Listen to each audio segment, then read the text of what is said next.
अहम ब्रह्मास्मि यह अनुभव होगा तो ब्रह्म का क्या कर्तव्य है? ब्रह्म अपने आप को कोई कर्ता समझता है क्या किसी कर्म विशेष का? जो निर्विशेष ब्रह्म है, ऐसे निर्विशेष आत्मस्वरूप भी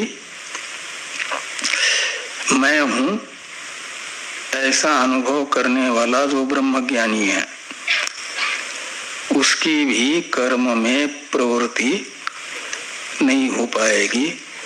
कर्म प्रवृत्ति का हेतुभूत भेद ज्ञान बाधित होने से, निवृत्त होने से।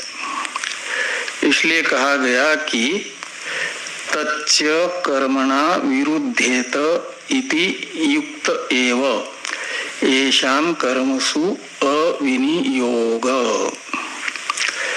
तच्च यानी आत्मयाथात्म्यंच, जो आत्मा का वास्तविक स्वरूप है उसका कर्म के साथ विरोध होगा। कर्म के साथ विरोध होने से कहते युक्त एव येषां कर्मसु अविनियोग। तो येषां यानी मंत्राणाम, ये येषां शब्द भी सर्वनाम है, षष्ठी का बहुवचन है ना। प्रातिपदिक कौन है? ये तत् कर्मसु अविनियोग युक्त एव, ऐसा अन्वय करना। ईशावास्यम इत्यादि मंत्रों का कर्म में अविनियोग, विनियोग शब्द का अर्थ क्या बताया था? विनियोग का अर्थ उपयोग, उपयोग यानी साधन, योगाभाव। प्रतिज्ञा क्या थी सिद्धांति की? ईशावास्यम इत्यादयो मंत्रा कर्मसु अविनियुक्ता। अविनियुक्ता का अर्थ है उपयुक्त नहीं है, इनका उपयोग कर्म में नहीं है। क्यों नहीं है? तो बताया कि इन मंत्रों के द्वारा जिस स्वरूप को बताया जा रहा है उस स्वरूप का ज्ञान कर्म के कारण का ही निवर्तक बन करके कर्म का विरोधी बन जाता है। जिस पेड़ के जड़ को काट लिया जाए वह पेड़ सूख जाएगा कि नहीं सूख जाएगा? हरा भरा नहीं रह सकता। ऐसे आत्म याथात्म्य ज्ञान जो ईशावास्यम इत्यादि मंत्रों के द्वारा हो रहा है, वह ज्ञान कर्म के, कर्म रूपी वृक्ष के जड़ को काटता है, मूल को समाप्त कर देता है। तो फिर शाखाएं सूख जाती है, पेड़ सूख जाएगा कि नहीं होगा? ऐसे ही फिर कर्म में प्रवृत्ति नहीं होगी। इसलिए कहते ये शाम ईशावास्यम इत्यादि मंत्राणाम, ये शाम का अर्थ है कर्मसु अविनियोग युक्त एव। तो कर्म में अनुपयोग इन मंत्रों का युक्त यानी उचित, युक्ति सिद्ध एव यानी युक्ति युक्त है। युक्ति से ये निश्चित होता है कि ईशावास्यम इत्यादि मंत्र का कर्म में अनुपयोग ही है। ये ध्यान में आया?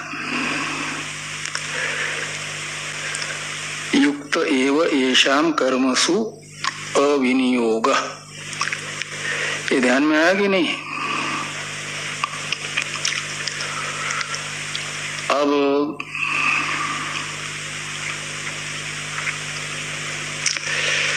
ये जो नहीं एवं लक्षणम आत्मनो याथात्म्यम उत्पाद्यम इत्यादि वाक्य आ रहा है, इसमें ये बताया जा रहा है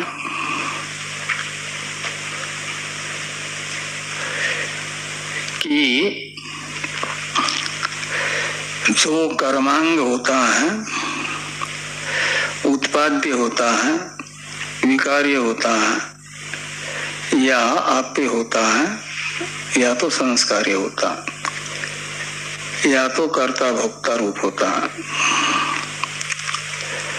और आत्मा का याथात्म्य इनमें से एक भी प्रकार का न होने से आत्मा के याथात्म्य स्वरूप को मानना चाहिए कर्म का अशेषी।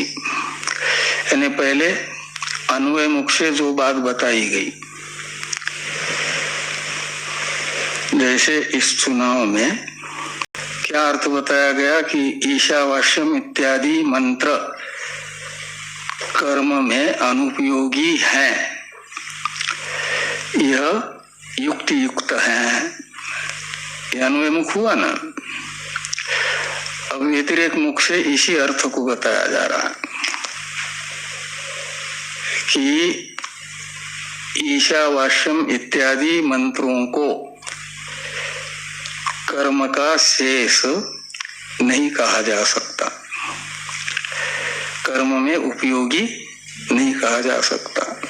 नहीं एवं लक्षणम आत्मनो याथात्म्यम उत्पाद्यम विकार्यम आप्यम संस्कार्यम कर्तृभोक्तृ रूपम वा येन कर्म शेषता स्यात्। शुद्धत्व, अपाप विद्धत्व, एकत्व, नित्यत्वादि जो आत्मा के याथात्म्य को बताने वाला शब्द था, यानी सपर्यगात इत्यादि मंत्रों के अर्थ को, शुद्धत्व, अपाप विद्धत्व, ये सपर्यगात इत्यादि मंत्र का अर्थ है, वही आत्म याथात्म्य है। इसलिए एवं लक्षणम, लक्षण शब्द का अर्थ है स्वरूपम, तो एवं यानी शुद्धत्व, अपाप विद्धत्व आदि लक्षण है, यानी स्वरूप है जिसका, ऐसा जो आत्मा का याथात्म्य है। एवं लक्षणम आत्मनो याथात्म्यम का अर्थ निकलेगा शुद्धत्व, अपाप विद्धत्व आदि लक्षण यानी स्वरूप है जिसका, ऐसा जो आत्मा का याथात्म्य, वह उत्पाद्यम न, शुरू वाला जो नहीं में न है ना, उसको उत्पाद्यम के साथ जोड़ दीजिए।